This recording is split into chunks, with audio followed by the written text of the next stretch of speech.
Hey, it's a preacher. And boy, I'm getting frustrated. Life is frustrating. Today is a teaching moment. So we're going to get a little theological here. We're going to get a little biblical. We're going to get a lot practical. My plan today was to go brush hogging.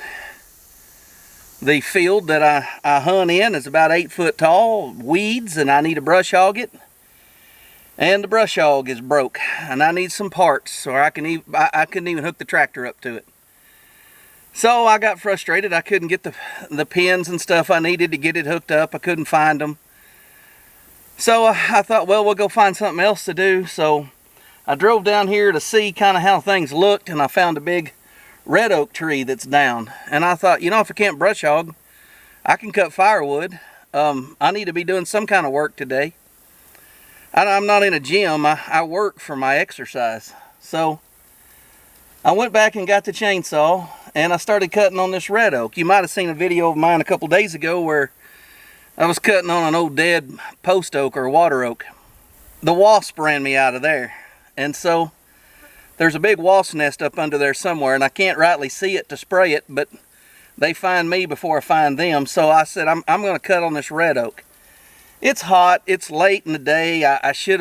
It's midday. I should have done this early this morning, but nothing worked out right. So I came down here and was cutting, and everything was going well. And let me show you. There's my red oak. Pretty good sized tree. I've basically been piling up the limbs, and well, I'm starting to get into some wood big enough to start burning. I'm up in here and I'm cutting.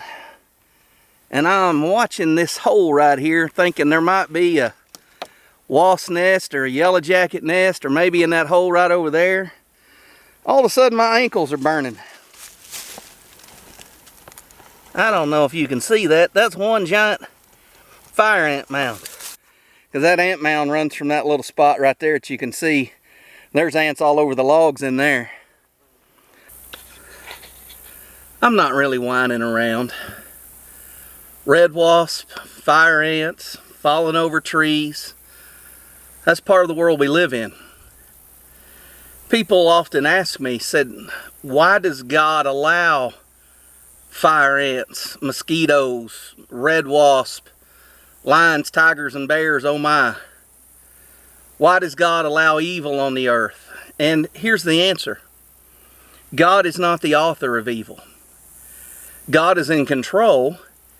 But Satan is the author of evil. He's the first rebel against God. He led the angels in rebellion against God.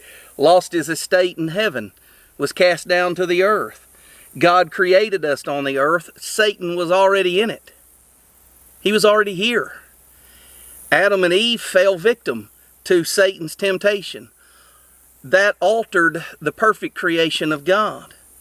So from the time that sin entered the world, red wasp and mosquitoes and lions and tigers, they all became meat eaters. And the earth brings forth thorns and thistles. And you say, well, why does God allow thorns and thistles and mosquitoes and red wasp? Because you wouldn't appreciate His goodness if you didn't understand how bad it would be. You'd never long for heaven if this was heaven on earth. You'd never long for a relationship with a Savior if you saw no need for Him. I think about good food because I know what it's like to diet. I think about something to drink because I know what it's like to be thirsty. And I long to be with Jesus Christ because I know what it's like to be on the earth. So why death? Why sickness? Why fire ants? Why red wasp? Because those things make heaven sweeter, and they remind me for my need for an eternal Savior. And one day, this Jesus Christ whom I'm trusting is going to come back to this earth, and He's going to right every wrong, and there's going to be peace on earth, and the lion's going to lay down with the lamb, and the child's going to play over the den of the poisonous snake. And I look forward to that day because I live in this day. So broken brush hogs, fire ants, red wasp, that doesn't make me miserable. That makes me look forward to where I'm going. Friend, I pray you would seek Jesus Christ and look forward to the same day that I'm looking forward to, same place that I'm going. So rather than